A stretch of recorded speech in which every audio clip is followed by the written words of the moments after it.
So the ships that brought people also brought things. And here we see a silver tea set, which suggests these are the things that people are bringing over, the sort of more material objects not only suggest the trade of tea, right, which is manufactured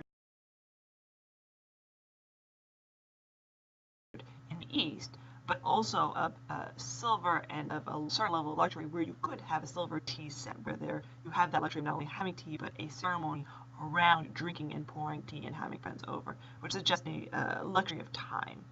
So more ships are crossing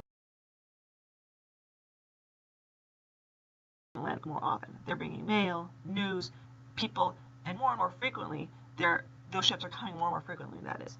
More colonists are spending more time in Britain, right? They're going over for essentially vacation, although vacation lasting months or even a couple of years. They're getting immersed in, American colonists are getting immersed in British culture. They send their sons back there to take in the seasons. They go there for school maybe, or to go there for a year to sort of get maturity where they party for a year or two. There's the common practice of the European Grand Tour, where you travel around Europe after school is over. It's a practice that some college students still do today, right? Take a year after college, travel, see the world. The idea is that it makes them more cosmopolitan. It participates in the broader British culture. It makes them want those British goods, those European goods. And so they start becoming what we call anglicized. Now, anglicization is a term we use to describe, that is, historians use to describe this process in the 18th century, where American colonists start to identify themselves as more English, as more British. And that's clear because they start trying to look more English. They try to dress more English, they try to have more English habits, they try to have more English manufactured goods. Right? So they're trying to be more British and have that sort of British culture.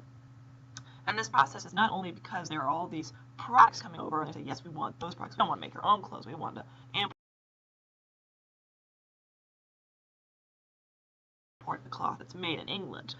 But we also see that because newspapers are coming over, and so the news, and so they start having the print culture is more closely tied. So they start having this sort of common culture as they see through the newspapers. So we start to see the development of the printing press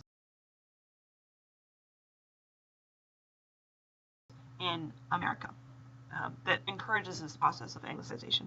Here you see this image. She has that. So here's the silver tea set that you saw the previous day. And then you have a special tea table, right? So they're buying more goods. So you not only have tea sets, but you have tea tables to have the tea set. And you saw this clothing, which has a huge amount of lace and satin, piano. These are all luxury goods that were first available in America in the early to mid 18th century. Going back to the printing press, Americans started to develop a printing press. Obviously, there had been some in Europe, but they have to bring a lot of the products from Britain to make the printing presses. And they started to publish more things in America. And they often like to publish things that were popular in Britain, but they also started to publish their own things. And of course, Benjamin Franklin was probably the most famous printer in the 18th century. Americans developed newspapers. The first one is in Boston, established in 1704. The second one's in Boston in 1719. The third is in Philadelphia in 1728 that Benjamin Franklin ends up taking over. And this newspaper is really broad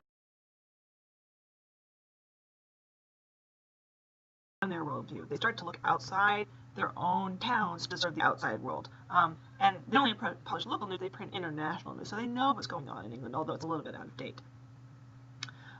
Then we also start to see novels. So novels become popular starting in 1740, and the first novel is Pamela by Samuel Richardson, published by Benjamin Franklin. And this sure shows that this is a romance. It also has a lot of sort of Christian imagery, and it really sort of illustrates that sort of women are the target audience, and women are starting to read and writing letters in response. Partly because of a better mail system.